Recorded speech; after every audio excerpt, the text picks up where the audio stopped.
আসসালামু আলাইকুম প্রিয় শিক্ষার্থীবৃন্দ, আশা করি সবাই ভালো আছো। ডিএমআরসি অনলাইন ক্লাসে তোমাদেরকে স্বাগতম। আজকে 12তম লেকচার, তোমাদের জীবন বীমার উপরে আমি লেকচার দিচ্ছিলাম। প্রিভিয়াস দুইটা লেকচার আমরা সেখানে অনেক কিছুই জেনেছি।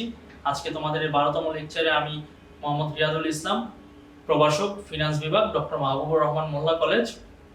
আমরা জীবন বীমা সম্পর্কে অনেক কিছুই এখন পর্যন্ত জেনেছি। আজীবন বীমাপত্র, মেয়াদী বীমাপত্র, জীবন বীমার কারণ কি, কেন করা হয়, এগুলো সম্পর্কে আমরা জেনেছি। এখন আমরা ডিটেলস আরো কিছু জানবো যে যৌথ বীমা। যৌথ বীমা কি, আগে সংজ্ঞাটা দেখি আমরা। একই বীমা পলিসির আওতায় একাধিক ব্যক্তির জীবনকে বীমা করা হয় তাকে যৌথ বীমা বলে। একটা পলিসি, সে পলিসিতে একাধিক ব্যক্তি, দুইয়ের বেশি বা একের বেশি, দুই বা ততোধিক ব্যক্তির বীমা একটা বীমাপত্রের মধ্যে করা হচ্ছে, তাকে আমরা যৌথ বীমাপত্র বা বহুজীবন বীমাপত্র বলে থাকি। যৌথ বীমাপত্র এটা দুই প্রকার। প্রথম জীবন বীমাপত্র, শেষ উত্তরজীবী বীমাপত্র। প্রথম জীবন বীমাপত্র হলো, ধরে নিলাম 4 জন ব্যক্তি একটা বীমাপত্রের আন্ডারে যৌথ বীমাপত্র গ্রহণ করলো। এখন প্রথম ওই 4 জনের মধ্যে যদি কোনো ব্যক্তি যে কোনো 4 জনের যে কোনো একজন ব্যক্তি যদি মারা যায়, তাহলে বাকি 3 জনকে বীমা দাবি অর্থ পরিশোধ করবে। সেটা হলো প্রথম জীবন বীমাপত্র। প্রথম যেই ব্যক্তিটা মারা যাবে, একজন ব্যক্তি মারা গেলে বাকি 3 জনকে বীমা দাবি অর্থ পরিশোধ করবে। আর উত্তরজীবী বীমাপত্র কি, সেটা হলো যদি শেষ ব্যক্তি, যে 4 জন ব্যক্তি মিলে বীমাপত্রটা গ্রহণ করেছিল, সেই 4 জন ব্যক্তি 4 জনই মারা গেছে। শেষ ব্যক্তিটা যখন মারা যাবে, তখন তাদের আত্মীয় স্বজন, তাদের যে আপন জন অথবা তাদের যে মনোনীত ব্যক্তি, তাদেরকে বীমা দাবি অর্থ পরিশোধ করবে। প্রথম জীবন বীমাপত্র প্রথম জন মারা গেলেই করবে। শেষ উত্তরজীবী বীমাপত্র শেষ জীবিত ব্যক্তিটা মারা যাওয়ার পর তাদের মনোনীত ব্যক্তি অথবা তাদের উত্তরাধিকারীদেরকে পরিশোধ করবে, তাকে বলা হচ্ছে শেষ উত্তরজীবী বীমাপত্র। গোষ্ঠী বীমাপত্র, যে বীমা ব্যবস্থায় একটি বিশেষ গোষ্ঠীর জীবনকে একক বীমাপত্রের অধীনে বীমা করা হয়, তাকে গোষ্ঠী বীমাপত্র বলে।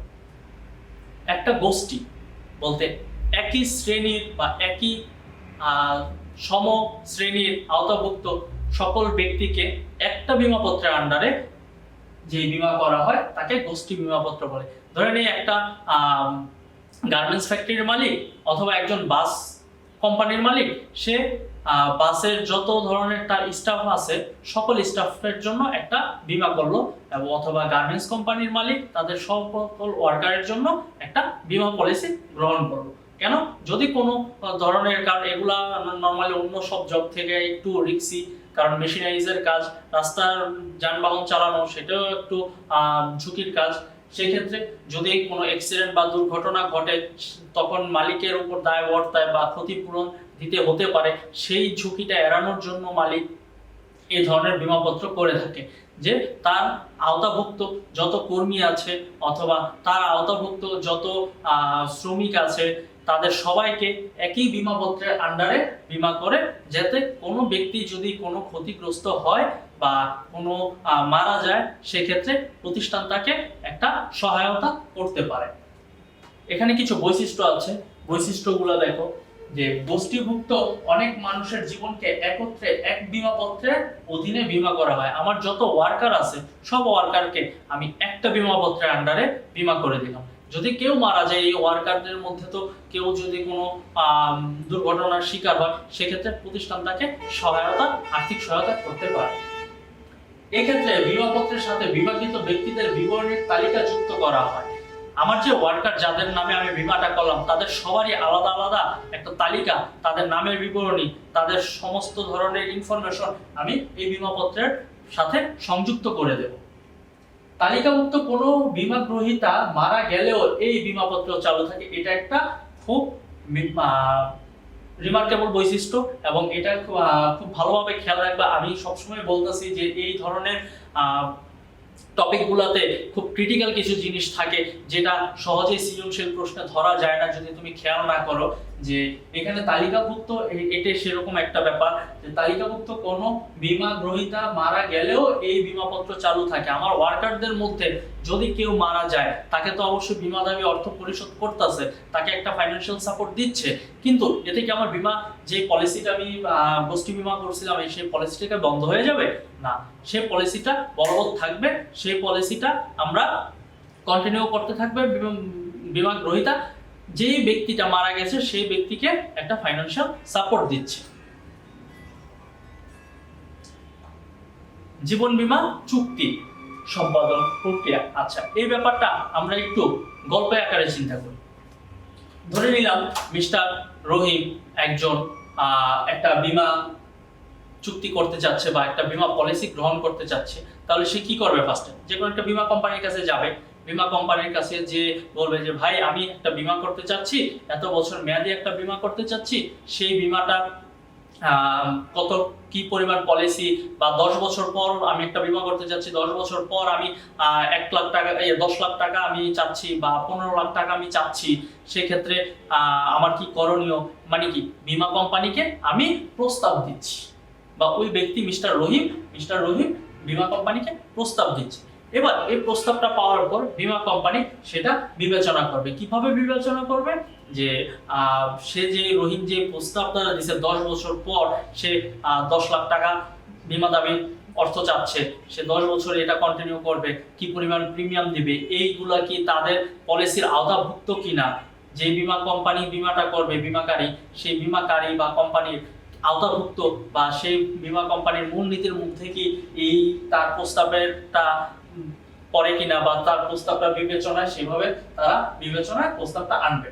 তারপর যদি সেটা তাদের পলিসির মধ্যে আওতাভুক্ত হয়, সেক্ষেত্রে তারা মিস্টার রহিমকে বলবে কি যে যান আপনি একটা ডাক্তারি রিপোর্ট নিয়ে আসেন, আপনার শারীরিক কোনো সমস্যা আছে কিনা, মানসিক কোনো সমস্যা আছে কিনা, আপনার কোনো অসুস্থতা বা রোগ বালাই কোনো কিছু আছে কিনা, সেটার জন্য প্রমাণের জন্য একটা ডাক্তারি রিপোর্ট সংগ্রহ করেন আপনি, বা ডাক্তার কিছু মেডিকেল টেস্ট করানো হবে তাকে। এটা বীমা গ্রহীতা নিজেই সেই টেস্টগুলো করবে, বীমা গ্রহীতা নিজেই সেই টেস্টগুলো করবে। ডাক্তারি রিপোর্ট সংগ্রহের পর বীমা কোম্পানি এবার বীমা প্রতিনিধির রিপোর্ট সংগ্রহ। বীমা কোম্পানি করবে কি যে তাদের প্রতিষ্ঠানের একজন ব্যক্তিকে বলবে যে যাও মিস্টার রহিম সম্পর্কে কিছু খোঁজ খবর নিয়ে আসো। তখন সেই প্রতিনিধিটা রহিম সম্পর্কে অন্যান্য ডিটেলস খোঁজ খবর নিবে, যে রহিম যেই তথ্যগুলো দিল, আমরা বীমা নীতির মধ্যে একটা পড়ছিলাম যে সদিচ্ছাসের নীতি, সেখানে কিছু তথ্যের আদান প্রদান করা হয়, সেই তথ্যগুলো কি আদৌ সঠিক কিনা বা ঠিক আছে কিনা সেইটা বীমা প্রতিনিধি সেটা অ্যাসেসমেন্ট করে সেটা একটা রিপোর্ট বীমা কোম্পানিকে দেবে। যখন দেখবে যে ডাক্তারি রিপোর্ট বীমা রিপোর্ট দুইটাই ঠিক আছে, দুইটাই ম্যাচ করে, কোনো সমস্যা নাই অথবা কোনো এখানে ফল্ট নাই বা আর নতুন কোনো তথ্য জানার নাই, সেক্ষেত্রে বীমা কোম্পানি সামনের দিকে আগাবে। যদি দেখা যায় যে হয়তো তার এখানে তার রিপোর্টে কোনো ডাক্তারি রিপোর্টে কোনো সমস্যা আছে, অথবা বীমা প্রতিনিধি যে রিপোর্ট দিচ্ছে সেখানে কোনো সমস্যা আছে, দুই রিপোর্ট ম্যাচ করতেছে না কোনো কারণে, অথবা কোনো ইনফরমেশন আরো প্রয়োজন, সেক্ষেত্রে অতিরিক্ত তথ্য সংগ্রহ করতে চাবে বীমা প্রতিষ্ঠান। তখন বীমা প্রতিষ্ঠান কিভাবে অতিরিক্ত তথ্য সংগ্রহ করে? বীমা গ্রহীতা যে ব্যক্তি মিস্টার রহিম প্রস্তাব দিয়েছে সেই মিস্টার রহিমের ঘনিষ্ঠ কোনো মানুষের কাছ থেকে, অথবা তার কোনো ব্যক্তি, যার পরিচিত কোনো ব্যক্তি, বন্ধু, অথবা তার নিজস্ব যেই ডাক্তার আছে যার কাছ থেকে সে ট্রিটমেন্ট করায়, অলওয়েজ রেগুলার ট্রিটমেন্ট করায়, তার কাছ থেকে কিছু তথ্য সংগ্রহ করবে যে ভাই আপনি এই সম্পর্কে কিছু তথ্য কি দিতে পারেন যেটা আমাদের প্রিমিয়াম নির্ধারণ অথবা বীমা চুক্তিতে সাহায্য করে। যদি প্রয়োজন হয় তাহলে অতিরিক্ত তথ্য সংগ্রহ করবে। তারপরে আসছে যে বয়সের প্রমাণ। বীমা কোম্পানির ক্ষেত্রে বয়স বীমা পলিসির জন্য খুব ইম্পর্টেন্ট একটা ব্যাপার, কারণ ধরে নিলাম 30 বছরের একজন ব্যক্তি 10 লাখ টাকা বীমা পলিসি গ্রহণ করতে চাচ্ছে। 30 বছরের একজন ব্যক্তি 10 লাখ টাকার বীমা পলিসি গ্রহণ করতে চাচ্ছে 10 বছর মেয়াদে, এবং 50 বছরের ব্যক্তি 10 লাখ টাকাই বীমাপত্র গ্রহণ করতে যাচ্ছে 10 বছর মেয়াদে। দুইজনই সমান, কিন্তু নর্মালি আমরা কি ধরে নেব যে যার বয়স 50 তার বেঁচে থাকার সম্ভাবনাও কম। মৃত্যু হার পঞ্জিকা থেকে আমরা এটাই বুঝতে পারি যে তার মৃত্যুর সম্ভাবনাটা বেশি। সেক্ষেত্রে সে বিমা যদি করতে আসে তার ঝুঁকিটাও বেশি। তখন অবশ্যই যে 30 বছর বয়সে বিমাটা করতে আসছে এবং যে 50 বছর বয়সে বিমাটা করতে আসছে, দুজনের প্রিমিয়াম কিন্তু সমান হবে না। তার মানে প্রিমিয়াম নির্ধারণের ক্ষেত্রেও বয়সটা প্রয়োজন পড়ে। সেজন্য বয়সের প্রমাণ, যেমন আমাদের বার্থ সার্টিফিকেট, আমাদের ন্যাশনাল আইডি কার্ড, এরকম বিভিন্ন ধরনের প্রমাণ আমাদের সংযুক্ত করতে হবে। তারপর বীমা কোম্পানি প্রস্তাব নির্বাচন করবে। বীমা কোম্পানির কাছে তো শুধু মিস্টার রহিম না, অনেক প্রস্তাব আসে। সেখান থেকে বীমা কোম্পানি ক্যাটাগরাইজ করে 3টা বা 4টা ভাগে, যে এক ভাগ প্রথম যেগুলো সরাসরি গ্রহণযোগ্য, যে আমাদের সব টার্মস কন্ডিশনস অ্যাপ্লাই করা পসিবল এখানে এবং সবকিছু মানছে, এখানে কোনো ঝামেলা নাই, সরাসরি গ্রহণযোগ্য প্রস্তাবটা।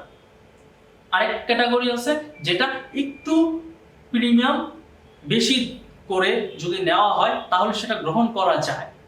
দ্বিতীয় ক্যাটাগরি কি, যে এটা আরো কিছু তথ্যের প্রয়োজন, এটা অ্যাসেসমেন্ট করার জন্য আরো কিছু তথ্যের প্রয়োজন। সাফিসিয়েন্ট কোনো তথ্য এখন পর্যন্ত বীমা কোম্পানি বা দুইজনের মধ্যে আদান প্রদান হয় নাই, এক ভাগ। আরেকটা কোনোভাবে গ্রহণযোগ্য নয়, যেই বীমা প্রস্তাবটা আসছে সেই বীমা প্রস্তাবটা গ্রহণযোগ্য নয়। এভাবে 3টা 4টা ক্যাটাগরিতে এটা তারা প্রস্তাবটা ভাগ করে সেখানে যেটা সবচেয়ে ভালো প্রস্তাব সেটাই তারা গ্রহণ করে। প্রস্তাব গ্রহণ, যে প্রস্তাবগুলো সবচেয়ে ভালো সেই প্রস্তাবটা তারা গ্রহণ করবে। গ্রহণ করার পর যদি মিস্টার রহিমের প্রস্তাবটা গ্রহণ করা হয়, সেই ক্ষেত্রে মিস্টার রহিমকে আবার তারা জানাবে যে হ্যাঁ ভাই, আপনার যে বীমা প্রিমিয়াম এবং বীমা যে নিয়ম কানুন, যেই ধরনের রুলসগুলো ছিল সবগুলোই আমাদের সাথে মিলে গেছে এবং আমরা আপনার সাথে বীমা চুক্তি করতে আগ্রহী। সেক্ষেত্রে বীমা পত্র তখন তাকে প্রদান করা হবে। একটা নির্দিষ্ট প্রিমিয়াম সে জমা দিবে। প্রিমিয়াম জমা দেওয়ার পরে তাকে নির্দিষ্ট একটা প্রিমিয়ামের বিপরীতে তাকে বীমাপত্র গ্রহণ করা, তখন বীমাপত্র প্রদান করা হবে। কিস্তি বা বৃত্তি, আমরা এই টার্মটার সাথে একটু পরিচিত। ফার্স্ট পার্টের টাইম ভ্যালু অফ মানির মধ্যে আমরা এনুইটি নামে একটা টার্ম পড়ছিলাম, যেখানে ওইখানেও ছিল কিস্তি বা বৃত্তি। ওইখানে এনুইটি টার্ম, এখানে প্রিমিয়াম, একই জিনিস, একই কনসেপ্ট, একই কথা। শুধুমাত্র ওইখানে আমরা ব্যাংকে টাকা জমা দিচ্ছি এনুইটি, এখানে আমরা বীমা কোম্পানিকে দিচ্ছি সেটা হচ্ছে প্রিমিয়াম। বীমা চুক্তিতে বীমাকারীর ঝুঁকি বহনের অর্থ প্রদানের যে নিশ্চয়তা দেয়, তার বিপক্ষে বীমা গ্রহীতা যে অর্থ প্রদান করে তাকে প্রিমিয়াম বলে। প্রিমিয়াম কি? আমার যে জীবনের ঝুঁকিটা সেটা বীমা কোম্পানি গ্রহণ করবে।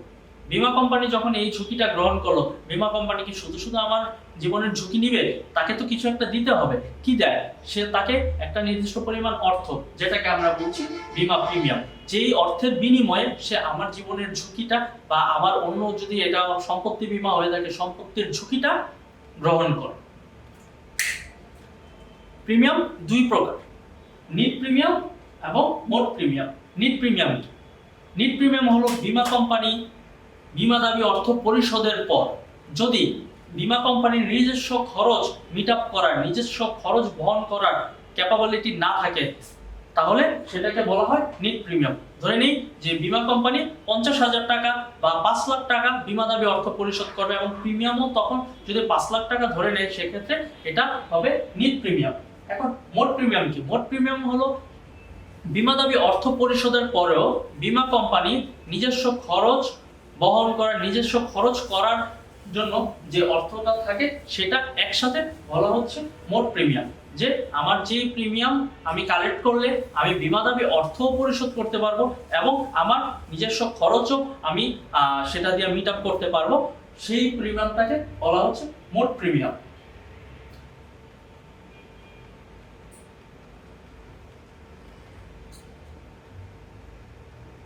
প্রিমিয়ামের হার নির্ণয়ের পদ্ধতি।